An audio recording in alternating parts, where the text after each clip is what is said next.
Star TV, জেগে উঠুন বাংলা। তালতলিতে ধান খেতে বিদ্যুৎ স্পৃষ্টে কৃষকের মৃত্যু। তালতলি বরগুনার প্রতিনিধি।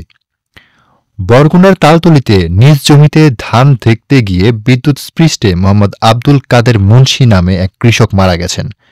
শনিবার উপজেলার সোনাকাটা ইউনিয়নের বড় আমখোলা গ্রামে এই ঘটনা ঘটে। নিহত মোহাম্মদ আব্দুল কাদের মুন্সি একই এলাকার মৃত নূর মোহাম্মদ মুন্সির ছেলে। পুলিশ ও স্থানীয়রা জানায়, কবিরাজপাড়া গ্রামের গনি মিয়ার পুত্র নাসির ও সিদ্দিক তাদের তরমুজ ও ধান ক্ষেতের জমিতে বিদ্যুতের সংযোগ দিয়ে রাখেন। এটা কেউ জানত না। কৃষক কাদের মুন্সি বিকালে তার নিজের জমির ধান দেখতে যাওয়ার পথে মাটিতে পড়ে থাকা বিদ্যুতের তারে জড়িয়ে বিদ্যুৎস্পৃষ্ট হয়ে ঘটনাস্থলেই মারা যান। এ সময় তার স্বজনরা আর খোঁজাখুঁজি করতে থাকেন। ঈশার নামাজের পরে তাকে খুঁজে পেয়ে বিদ্যুৎ সংযোগ বিচ্ছিন্ন করে কাদের মুন্সিকে উদ্ধার করে তালতলি উপজেলা স্বাস্থ্য কমপ্লেক্সে নিয়ে যাওয়া হয়। এরপর কর্তব্যরত চিকিৎসক তাকে মৃত ঘোষণা করেন। নিহত কাদের মুন্সি এর চাচাতো ভাই মোহাম্মদ কবির হোসেন বলেন, কিছুদিন পূর্বে তাদের ভাগিনা জহুরুল ইসলাম পানিতে ডুবে মারা যায়। এজন্য আজকের দোয়া অনুষ্ঠান ছিল।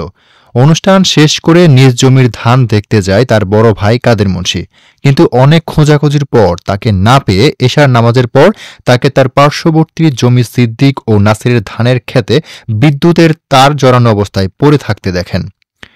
তাকে হাসপাতালে নিয়ে আসেন। এ সময় তিনি সিদ্দিক ও নাসিরের শাস্তি দাবি করেন।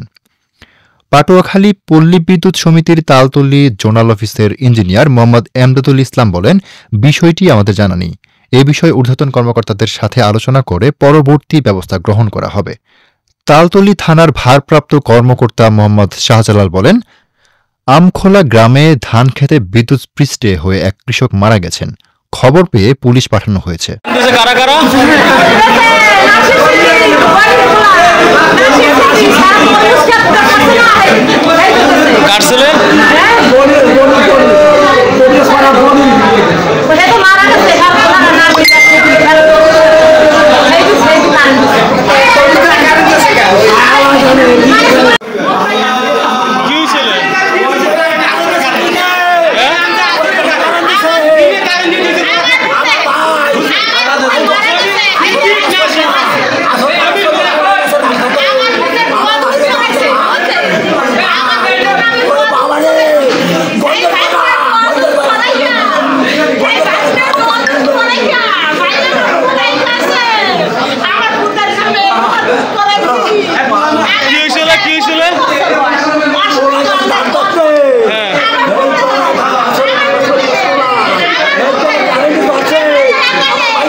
স্টার টিভি, জেগে উঠুন বাংলা।